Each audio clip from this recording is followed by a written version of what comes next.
Hey everybody, this is Bogdan, founder of Surviving Divorce for Men YouTube channel, and today I want to talk about 8 steps of a contested divorce. Most people will have the contested divorce when the spouse is unable to come to agreement about child custody, assets and stuff like that. So, majority of divorces are contested, meaning you have to get lawyers involved and stuff like that. And so these are the things that you will have to go through, kind of like a timeline, categories, stuff like that. So number one is obviously meeting with an attorney to figure out what's best for you. They'll interview about your situation and gather information about things about do you have, about children, marriage, things you have, whatever you owe, and places you work and stuff like that. So all that stuff, make sure you provide the details to your attorney and keep track of everything, and have copies of all the paperwork that they file with the court. The second one is divorce petition served upon your spouse. So once the divorce petition is filed with the court, they'll serve the petition to the spouse, and then sometimes you have to do it yourself, figure out, like if somebody's out of state, you have to figure out how to find them, and that's a different topic, but basically they have to be served, and I'll make a video on that separately.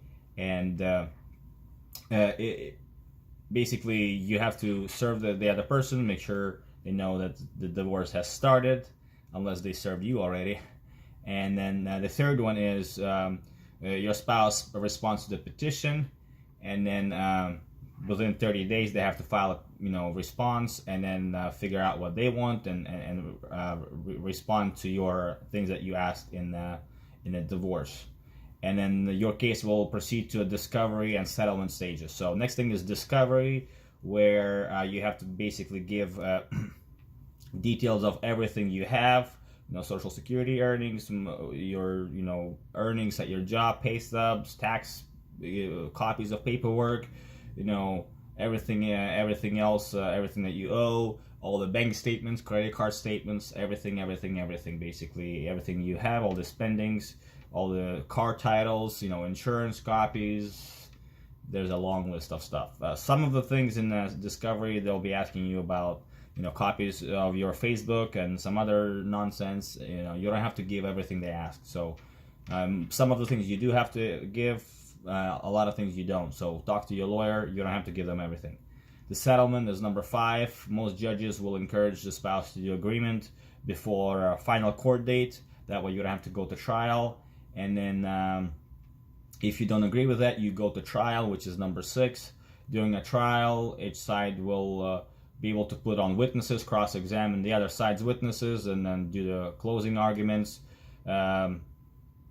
Basically, they'll figure out who gets what, and with the kids in the house and stuff like that. So basically that's when you split the whole thing and everything, and figure out how child support, spouse support, all that stuff, if that's part of the deal, what's going to happen. So that's the trial.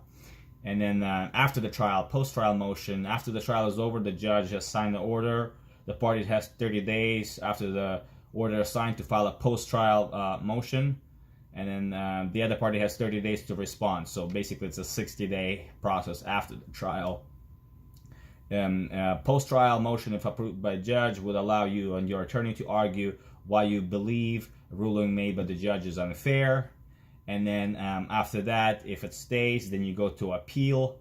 And not all the attorneys do appeal. So make sure you probably have to hire another lawyer to do appeals, specifically appeals.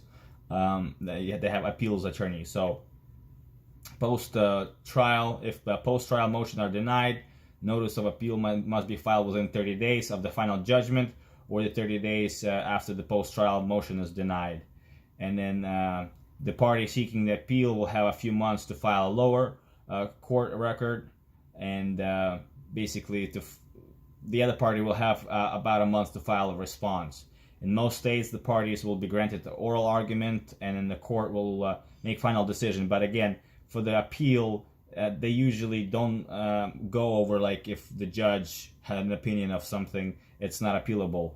Basically, if the judge made a mistake in something, then it's appealable. So not everybody takes appeals, and then it can get pretty costly to you. So that's basically what happens. So those are the 8 sections or things or timelines of what's going to happen in a contested divorce, which is in most cases is what happens. So hopefully that kind of gives you a timeline and what to expect. Click like, share, and subscribe for the future videos. Hit that notification bell, and hopefully we'll get through this together. Don't give up with God's help, and Jesus loves you, and that's all for now.